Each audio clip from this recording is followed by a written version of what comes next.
আসসালামু আলাইকুম রহমতুল্লাহি ওয়া বারাকাতুহু। সম্মানিত দিনী ভাই বোনেরা, যে যেখান থেকে আমাদের ভিডিওগুলো দেখছেন সকলকে আন্তরিক মোবারকবাদ। আশা করি আল্লাহর রহমতে ভালো আছেন। আজকের বিষয় হলো সূরা ইখলাস পড়ে আঙ্গুলে ফু দিলে ভালোবাসার সৃষ্টি হয়। সূরা ইখলাস পড়ে আঙ্গুলে ফু দিলে কি হয় এটা অনেক মানুষই জানে না, অর্থাৎ 99% মানুষই জানে না।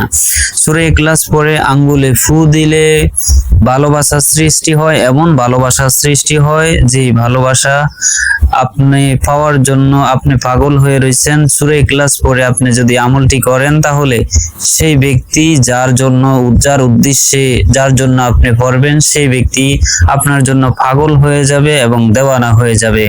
সুতরাং এমন কেউ কি আছেন যে আপনি আপনার প্রিয় মানুষকে নিজের জীবনে আনতে চান, সেটা আল্লাহর হুকুমের মাধ্যমে, তাহলে এই আমলটি করতে পারেন। তবে হারাম কাজে, নাজায়েজ কাজে ব্যবহার করা যাবে না। যদি আপনার বিবাহের উদ্দেশ্য হয় যে তাকে বিয়ে করবেন, তাহলে আমলটি আপনি করতে পারেন। ইনশাআল্লাহ 100% আপনি ফল পাবেন। কোরআনের অন্যতম শ্রেষ্ঠ সূরা সূরা ইখলাস। রাসূলুল্লাহ সাল্লাল্লাহু আলাইহি ওয়াসাল্লাম বলেছেন, এই একটি সূরা পড়া পুরা কোরআনের 1/3 পড়ার সমান। সুবহানাল্লাহ।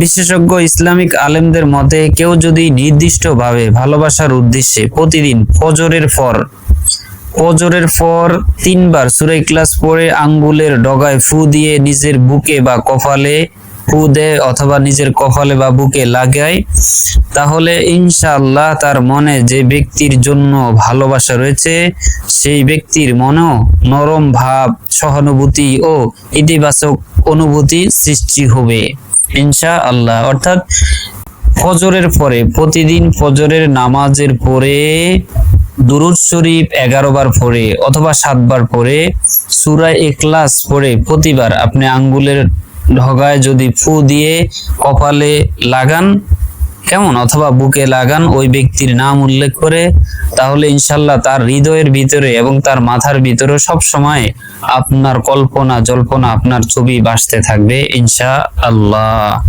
এবং সূরা ইখলাসটি খুব সুন্দর করে সহি শুদ্ধ করে ধীরে ধীরে পড়ে ফু দেন, কার্যক্রম বেশি হবে ইনশাআল্লাহ। সহি শুদ্ধ যদি না হয় কোনো জিনিসই সেটা কবুল হয় না, এটা আমাদেরকে মাথায় রাখতে হবে। তবে সতর্কতা ও নিয়মের একটা উদ্দেশ্য আমি এবং শেষের দিকে আপনাকে বলবো যে কিভাবে এই কাজটি করবেন। তবে মনে রাখবেন, এটি কোনো জাদু নয়, বরং আপনার ভালোবাসা হতে হবে আল্লাহর উপর। নিয়ম থাকতে হবে পবিত্র ও হালাল ভালোবাসার, হারাম উদ্দেশ্য যেন না হয়। আমি বারবার আপনাকে বলে দিচ্ছি এবং সতর্ক করে দিচ্ছি, যদি আপনি হারাম উদ্দেশ্যে এই কাজটি করেন তাহলে গুনার ভাগী আপনি হবেন, আমি নয়। আল্লাহ তাআলার কাছে দোয়া করুন যেন আল্লাহ আপনার হালাল ভালোবাসা পূর্ণতা পাওয়াই দেয় এবং সম্পর্ক হয় মোবারক ও বরকতময়। আল্লাহ তাআলার কাছে দোয়া করুন। সত্যিকারের ভালোবাসা আসে আল্লাহর দিকে ফিরে গেলে, আল্লাহর দিক থেকে। এজন্য সূরা ইখলাসটি এভাবে পড়ুন, আমি যেভাবে পড়ছি। আউযু বিল্লাহি মিনাশ শাইতানির রাজীম। বিসমিল্লাহির রহমানির রহিম।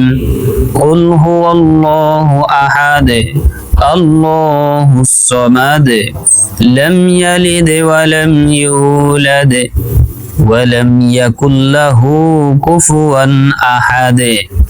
অর্থাৎ প্রথমে কুল মোটা হবে, হুয়াল্লাহু আহাদ, আহাদ গলার মধ্যে থেকে শব্দ এবং শেষে কলকলা হবে। আল্লাহ লা হবে না, আল্লাহুস সামাদ, সামাদ হবে না। এই জিনিসগুলো আপনাকে সহি শুদ্ধ করে নিতে হবে। দয়া করে এই আমল শুরু করার আগে 2 রাকাত নফল নামাজ পড়ে আল্লাহর কাছে সাহায্য চান। আমি আবারও বলে দিচ্ছি, এই আমলটি করার আগেই দয়া করে 2 রাকাত নফল নামাজ পড়ে আল্লাহর কাছে সাহায্য চান। এই আমল হালাল সম্পর্কের নিয়তে করুন। ইনশাআল্লাহ অতি শীঘ্রই আপনি আপনার ভালোবাসার মনের মানুষটিকে পেয়ে যাবেন। এবং যারা পেতে চান তারা কমেন্ট বক্সে জানান, আমরা বিশেষ করে তাদের জন্য দোয়া করব। আল্লাহ তাআলা যেন আপনার ভালোবাসার মানুষকে আপনার বুকে ফিরিয়ে দেয় এবং সেটা যেন আল্লাহর জন্য হয় এবং বিয়ের উদ্দেশ্য হয়।